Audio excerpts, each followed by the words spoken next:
자, 지지율 1위 문재인 때리기 계속된다고 했는데요. 자, 서울시장과 성남시장 두 사람이 문재인 대표를 겨냥한 진한 포옹을 나눴습니다. 진짜로 포옹을 했습니다. 잠시 후에 보여드릴 텐데요.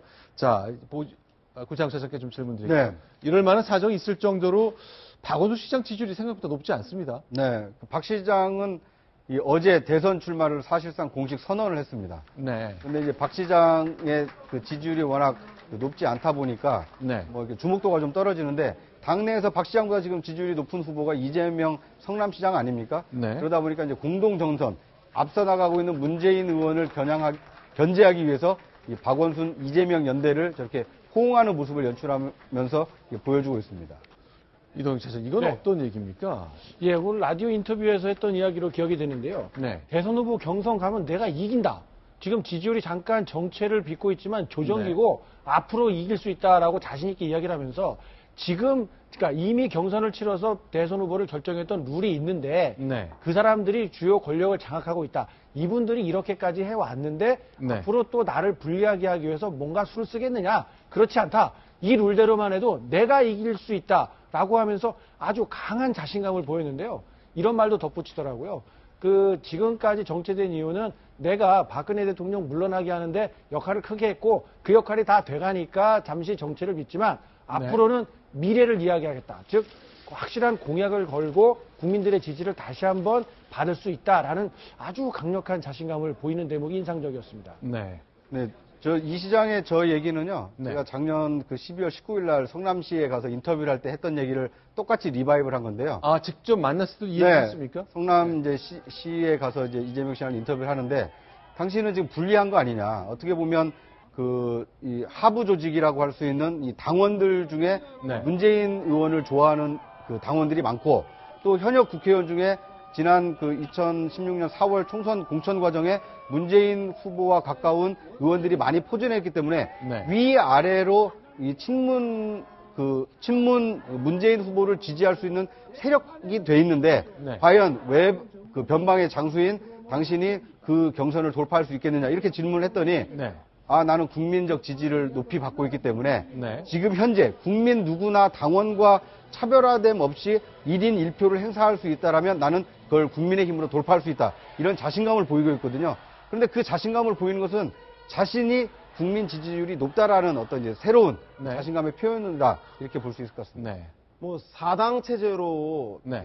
대선이 치러진다고 한다면 더불어민주당의 문재인 전 대표가 가장 유리하겠죠. 근데 아까 개헌 논의의 문건에서 보듯이 가장 더불어민주당이 두려워하는 것은 반기문 안철수가 제3지대에서 연대했을 경우에 그 시너지 때문에 실제 기존의 구도가 많이 흔들린다는 거 아니겠습니까? 따라서 제가 볼 때는 개혁보수신당과 국민의당의 반기문 안철수 연대만큼 시너지를 갖기 위해서는 더불어민주당 내에 있는 박원순 시장과 그리고 이재명 성남시장을 비롯한 나머지 야권 주자들이 문재인 대표와 더욱더 각축을 벌려야 됩니다. 그리고 그 지지합이 현재 전체 합쳐보면 45% 정도 되는데 그 시너지를 만들어서 한 사람이 대선 주자가 됐을 때 그 나머지 지지율을 모두 다 합판되려면 더욱더 강력한 당내의 대권 경쟁이 돼야 될 것 같습니다. 그러기 위해서는 박원순 시장과 이재명 시장이 보다 더 분발해야 되는 점이 아닌가 생각이 듭니다. 그런데 이제 손학규 지사가 자꾸 글쎄 문재인 전 대표가 원래 관계가 안 좋았으니까 자꾸 반기문 유엔 사무총장을 움직이는 모습이 보입니다.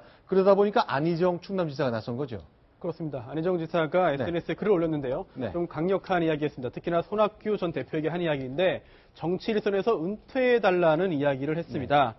그 이유가 이렇죠. 그 당시에 이제 손학규 대표가 이제 국민의당과 함께 이제 회력을 합치는 것이 이제 보도가 되다 보니까 명분 없는 이합집산이 거듭된다면 정당 정치가 혼란에 빠진다. 그리고 더 이상 민주주의와 정당 정치의 원칙 훼손을 하지 말아달라라는 이야기를 하면서 강한 비판을 했습니다. 네. 이 안희정 지사의 이 손학규 전 대표를 향한 정계 은퇴 요구는요. 어떻게 보면 팀의 승리가 중요하다. 그러니까 지금 손학규 대표는 어떻게 보면 제3지대에서 앞서 나가고 있는 문재인 후보를 어떻게 하면 꺾을 수 있을 거냐.